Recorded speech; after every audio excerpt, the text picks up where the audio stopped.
Esta é a terceira aplicação prática da revista número 3 da Beabá da Eletrônica, Capron, com o professor Beda Marques. Análise do circuito, conforme a visão do ET. A fonte de energia. Até agora, vimos a bateria ou pilha como a fonte de energia. Imagine que as partículas estão amontoadas dentro do compartimento negativo da pilha, uma empurrando a outra querendo sair, mas não tem como. Do outro lado da pilha, no polo positivo, um espaço bem confortável sem nenhuma partícula, ansioso para receber visita delas. Esse desconforto gera uma tensão entre cada uma que é o valor de voltagem da pilha. No vazio do lado positivo, existe uma tensão, pois precisa ser preenchido, se imaginarmos que não poderiam existir vazios na natureza. Ao fazer a conexão entre os polos, as partículas serão empurradas para preencher o vazio, pegando-se as primeiras partículas que estão no fio externo. Se o fio é fino, passa menos partículas e demora mais para a pilha se esgotar. Se é grosso, demora menos. Isso vai acontecer até a quantidade de partículas de um lado for igual ao do outro lado. Ou seja, quando houver um equilíbrio. Você observa que a corrente segue continuamente em uma direção. Por isso se chama corrente contínua. Quando ocorre a circulação de corrente elétrica, um campo magnético é gerado. De maneira inversa, um ímã produz corrente elétrica. Então, um motor girando um jogo de ímãs próximos a bobinas irá produzir corrente elétrica e é assim que temos energia em casa. A palavra bobina geralmente é usada para um cilindro onde se enrola alguma coisa, uma bobina de papel, de pano, de fio. No nosso caso, a bobina é de fio. O ímã tem um lado carregado de partículas e outro quase sem partículas, parecendo uma pilha. Quando o ímã começa a se aproximar da bobina, se for o lado do ímã cheio de partículas, as da bobina começam a se afastar e, ao chegar o lado do ímã quase sem partículas, as da bobina vão se acumular bem próxima a esse lado. Na sua casa, no primeiro momento, na tomada aparecerá uma corrente cheia de partículas, negativo, no fio da fase, e, no segundo momento, uma ausência quase total de partículas, positivo. Ao contrário da contínua, as partículas vão e voltam, alternadamente, sendo, por isso, chamada corrente de alternada. A velocidade com que ocorre essa troca está relacionada à velocidade com que giram as turbinas das centrais. No Brasil, essa alternância ocorre 60 vezes em um segundo. Quer dizer, quando o ponteiro de segundo se movimenta de um segundo para outro, a corrente foi e voltou 60 vezes. Isso é chamado de frequência e a unidade usada é o Hertz, em homenagem ao físico alemão Heinrich Rudolf Hertz. O transformador, trafo é outro nome. O transformador que usaremos tem a função de induzir corrente em outro circuito. Ele não transforma nada. A corrente que circula com certa voltagem de um lado dele, o primário, induz uma certa corrente com certa voltagem do outro lado, o secundário, conforme o enrolamento usado em cada lado. O primário e o secundário não se comunicam diretamente, só pela indução magnética gerada quando a corrente circula por um fio.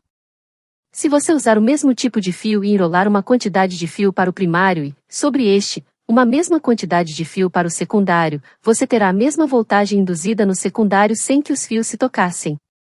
Mas, e se a quantidade de fio fosse reduzida no secundário? A voltagem iria reduzir por haver menos partículas, mas estas teriam maior agilidade. Isso iria manter a mesma potência. No transformador, a potência no primário tem de ser igual no secundário, sendo ideal. Então, se reduz a voltagem, aumenta-se a corrente, P igual V vezes I. Cada redução ou aumento de fio é contado por voltas ou espiras. E existe uma relação entre espiras e voltagem. Suponha que você enrolou um fio e isso deu 100 voltas, espiras, para formar o primário que será ligado na tomada a 120 volts. Mas, você só precisa de 60 volts. Então, você usa a relação seguinte, é P sobre S igual VP sobre VS, onde I é a quantidade de espiras, V é a voltagem, P é primário e S é secundário. No caso citado, você teria de enrolar 100 sobre S igual a 120 sobre 60. Logo, S igual a 100 dividido por 2 é igual a 50 voltas no secundário. O nosso transformador possui um núcleo de ferro que propicia maior indução. Ele tem o seguinte formato e é feito enrolando-se o secundário sobre o primário na parte interna do núcleo de ferro.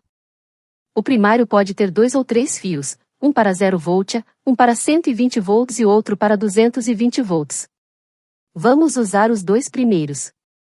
No secundário, pode aparecer 3 fios também. O do meio seria o 0 volt e os extremos seriam a voltagem de saída desejada. O que vou usar é de 12 volts. Então, vou usar os extremos como positivo e o central será o negativo. Se eu usar os dois extremos, sem usar o central, eu teria 24 volts. Existem outras configurações que podem aparecer ao comprar um transformador. Veja.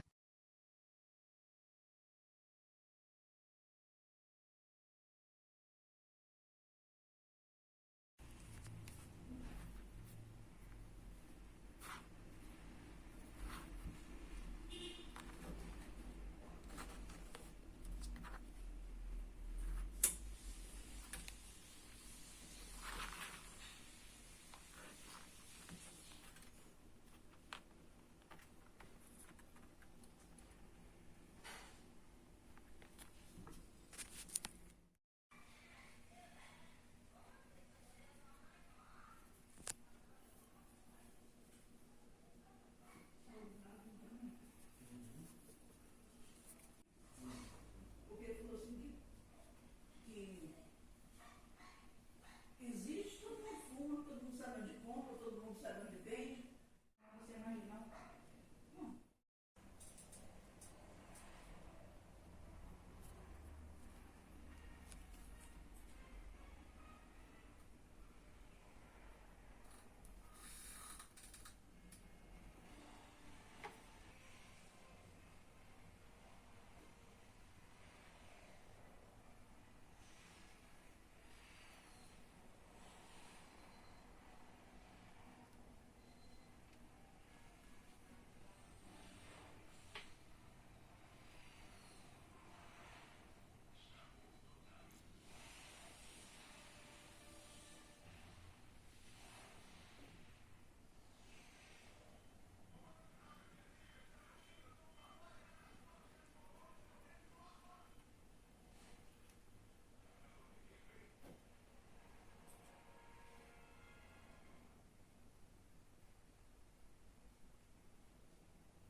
Já temos os 6 volts para alimentar nossos circuitos, no meu caso 12 volts. Mas, estão em corrente alternada. Precisamos convertê-los a contínua. Esse é o papel do diodo. O símbolo dele é uma seta indicando o movimento da corrente no sentido convencional, do positivo ao negativo. E como funciona?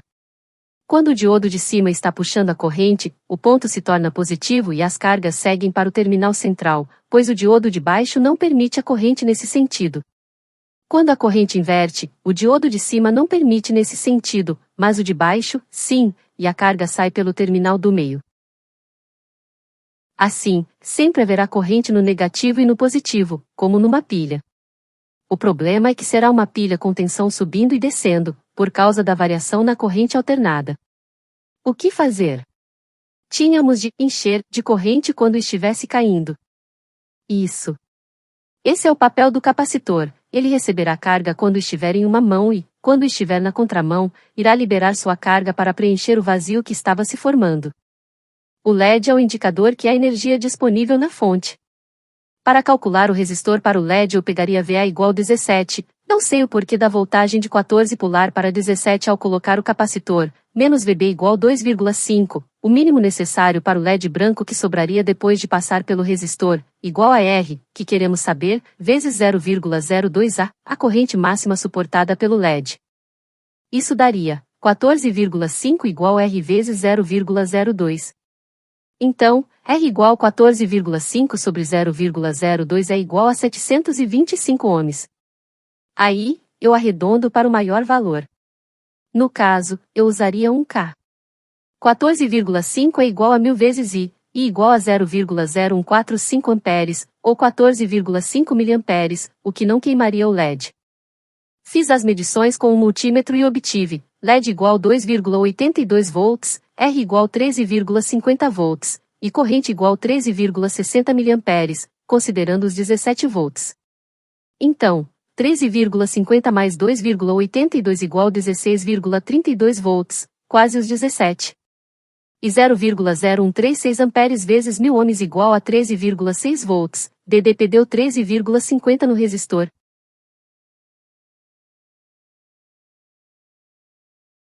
Se você utilizar o esquema dado pelo professor Beda Marques, vai funcionar perfeitamente. Mas, pensei em transformar essa mini-fonte numa multifonte. Mas, como assim, ET? Existe um CI da família 78XX que estabiliza a voltagem num determinado valor. O 7805 mantém a voltagem em 5 volts. Mas, certos parâmetros precisam ser seguidos.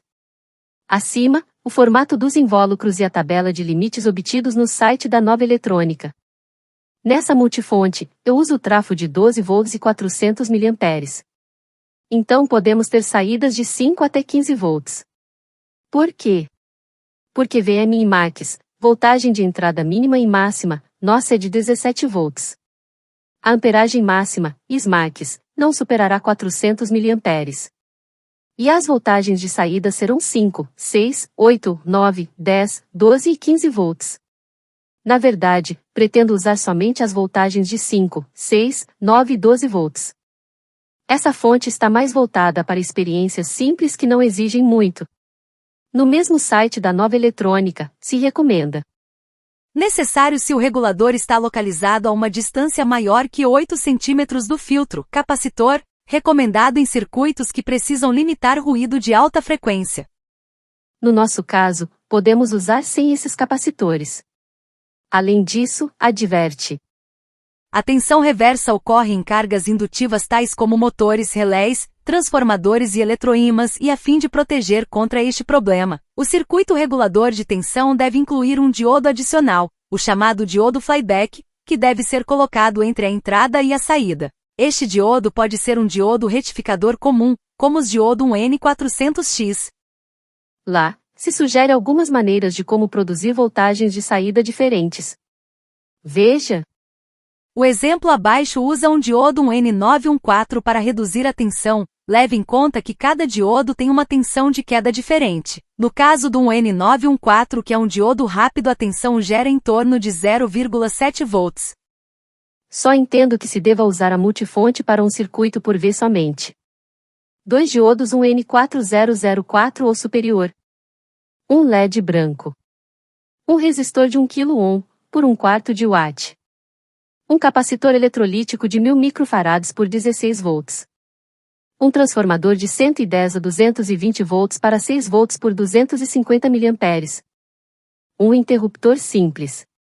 Um rabicho com saída macho.